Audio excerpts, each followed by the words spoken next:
That is good advice. Get the right tech, my friend. You're going to be on these calls all day. You got to get good tech, my friend. Well, welcome Chris O'Neill to what I call DareToBeVital with Allan Mishra. Chris O'Neill is a Silicon Valley venture capitalist and a good friend of mine. And we are having a little chat today about how to potentially thrive or survive during the coronavirus crisis. So we'll jump right into it and help me out with what you're doing personally or how you're doing with your business ventures in this time. It's great to connect, Allan. It's such an interesting and strange time, and really, I'm like most people, just trying to figure it out every day.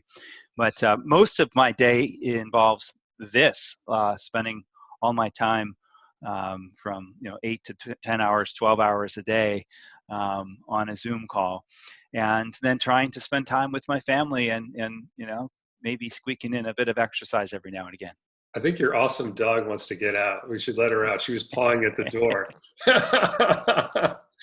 That's awesome. Oh, what's your dog's name again? Teddy. Teddy was like trying to figure out how to do the latch. I was like, okay, we're gonna have to let her. So I think the Zoom call thing is really interesting. I've been leaning into it because I think it's very valuable. And I keep these discussions that we're having right now to about 15 minutes. But a Stanford researcher just this week highlighted some data about how we're not used to looking at people in the eye for a prolonged period of time. It can create anxiety. And so people sitting on calls with 8, 10, 12, 50 people staring at them is really not necessarily a good idea. So have you been experiencing a little bit of that? Well, it's interesting. I've spent a lot of time on video conferencing, so it's not new to me, but the extent of it, like the duration and the back-to-back nature of it is interesting. I think the thing that I in my particular setting is how I'm working with a team that's distributed all over the world. And I haven't yet. I'm new to this new professional adventure, and I haven't had a chance to spend significant time in person. So, establishing connection and rapport with people that you literally haven't met or have met very seldom, or like once or twice, is an interesting challenge. So we're figuring that out. We're just trying to find and give ourselves permission to just embrace a little bit of the awkwardness up front and just roll with it, if you will. I think that's awesome. We should lean into that just a pinch there, because when you haven't met somebody before and you're meeting them for the first time via video conferencing, you can pick up a few nonverbal cues, but I'm not sure you can get all of that sense of, hey, this is a person I can work with, or this person is not a person I can work with. Or are there any things you look for or questions that you ask people, obviously without being too personal, but trying to get a sense of somebody's personality or work style? Sure. So one thing that will sound corny, but I found it to be somewhat effective are icebreakers, and very safe icebreakers, right? Not like ones that are either so boring as to be useless or risque. Like say, hey, what was your first job? Or what was your first concert? What was the best injury on the playground you ever got? That sort of stuff, and really starting with human connection. And I found those sorts of things to be fun. In a really nice way to just embrace the humanity. I think it's really also difficult to not address the reality that we're all faced with, right? This is such a once in our lifetime, I hope, event. So you have to really address that. But nice these like icebreakers as a way to start. I think I'm seeing in my neighborhood and occasionally on these Zoom calls or whatever technology platform people are using is a renewed humanity and a willingness to actually embrace, right? So I actually don't have that experience where people feel anxiety because of the medium. I think they feel anxiety because of all the other, demands and realities foisted upon them being confined in a small space with, if they have family, they're juggling, homeschooling and other demands on their time as well. So that's been my experience. Those are really good. And so I think, the idea of, hey, what was a funny injury you had maybe growing up on the playground? What kind of concert is the last concert or album or music that you're listening to? What kind of coffee do you like? I don't know. Trying to think of safe things that you could say that help you understand a little bit more about that person is a really good piece of advice. The other thing I think we're struggling with is the rapidity with which this has all been foisted upon us. So nobody said, okay, in the spring of 2020, you're all going virtual. It was, you got a day or two, and then your kids are coming back and you're in a new job situation. If you're lucky, or maybe your job is no longer there and you're worried about your mortgage payment or your rent payment. So it's just a tsunami of uncertainty. And I've been lucky to speak with a couple experts, and I've got a tough question for you, because I've come up with something we all need to learn how to do better, and that is what I call metabolize uncertainty. Because right now, here, at least in the United States, we are in the middle of a terrible wave of new cases and deaths that are mounting. We don't know when it's going to end. I was looking at all the potential expert projections, and these are experts, these are not politicians. And the experts widely vary on the number of deaths, how long it's going to go on, whether it will rebound. So any suggestions on how to deal with uncertainty? I mean, that's one thing you are, as a venture capital investor, have to understand at least a little bit, but does it translate into what we're doing right now? Yeah, I think you're right. The degree to which we've been foisted into this is unprecedented. And one of the things that I can only share my own personal experiences to try to express some gratitude and reflect, because like you said, we're very fortunate, right? We have wonderful families and we have many of the basics taken care of in our lives. So there are so many people that are dealing with things that are genuinely anxiety causing and very low in Maslow's hierarchy of needs. In addition to the people in the front line in the medical profession, a lot of your colleagues, Allan, are really, really the heroes here. So I think it's important to reflect and keep that in perspective. I also think that this will be a bit of a gift, because humans are resilient by our very nature, right? It's, if you look back at why we're not the strongest, we're not the fastest, we're not even the smartest, but we have the ability to bounce back. We have the ability to tell stories and pass stories down from one to the other, and express our humanity and connect with one another. And I think that's what I think that's a key part of what will pull us through. It's certainly a key part of what's pulling me through.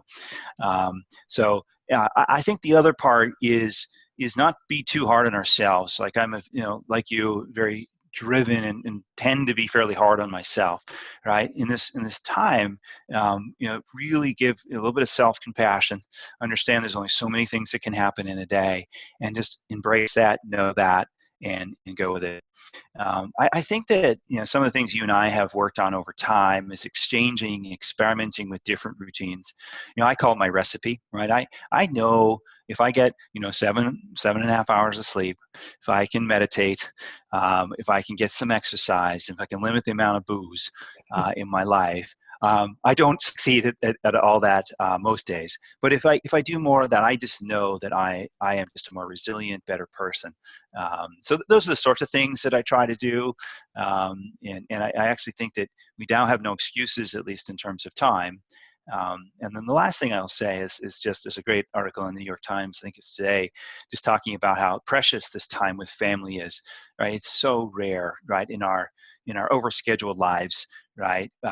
Play date here, all the sports here, we overschedule ourselves, and this is a great time to just reflect and be together with loved ones at a really difficult time. But I think that's a bit of a gift as well. I think there's two massive things to highlight right there among many that are very, very important pieces of advice you just gave us.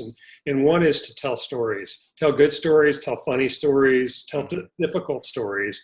You and I have a friend who is a very good friend who's an ER doc, and he's been on the front line of this, and hearing his stories about people who are dying or people who have loved ones, and the risks that he and other people that are on those front lines that are taking is staggering. And so we have to step back and applaud those people, the first responders, the people who are also still serving us food and being at the grocery stores, and keeping our lives safe. And the second part of that is family. And you're right. If you are lucky to have family members around, embrace the good parts of them. try not to lean into the things that might bother you. And I have to say that I've heard many more good stories than bad stories. There's a lot of memes running around there about, people want to kill their family members because they're cooped up with them. But I think there's maybe millions more of good stories. And so thinking of those good stories, I want to ask you one final question, which is maybe a little selfish for most of the people in my world.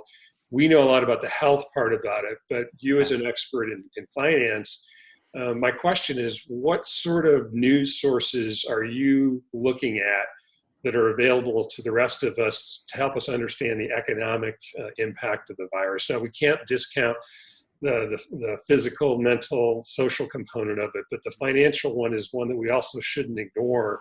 And you're somebody I look to trust. So if you have any suggestions about how we can look at that, or any evaluation of the situation, would be fantastic to finish with. Sure. Yeah. Before I get there, it's quite funny. You're talking about the family, including my dog. Like, that's actually unusual. My dog wants to be by me all the time. He's sick of walking right now.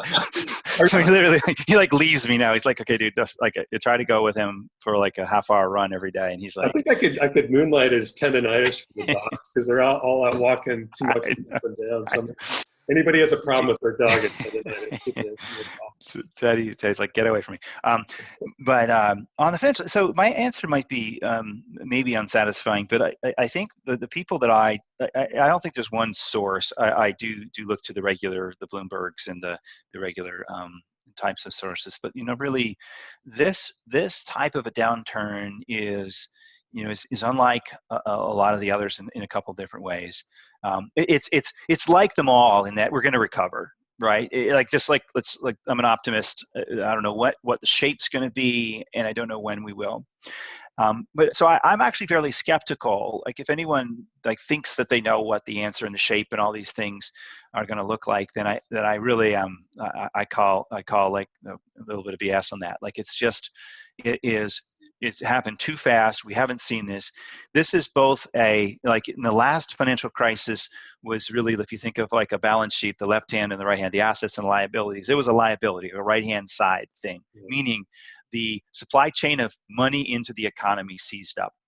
Okay. And, that was really dire, but it was just that side. The rest of the economy was fine. So once we shored that up, things got back to normal.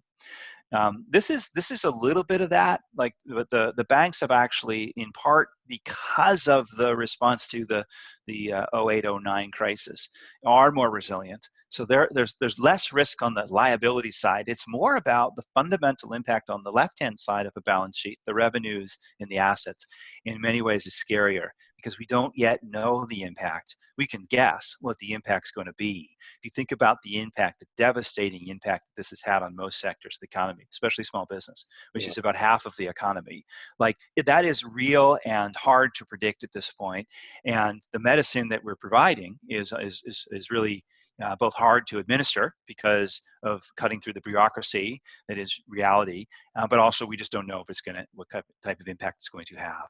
I think it's suffice to say this is going to be long and painful, but I would talk to people who've been in around these type of downturns so they can stay calm and provide a balanced perspective.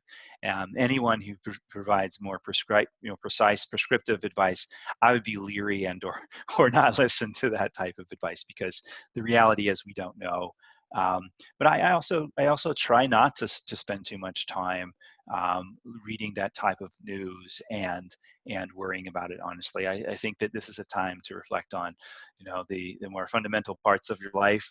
Be grateful for them. It sucks for almost everyone, especially some of the folks that we talked about earlier. So, trying to be balanced in different aspects of your life is what I try to do.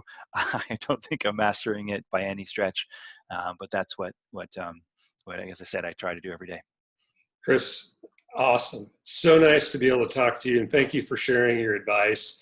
It's been a pleasure, and I can't wait to actually listen to this and watch it, because I didn't take notes, but it was some amazing pieces of advice. So thank you. Stay safe and healthy, and best to you and your family and your awesome dog.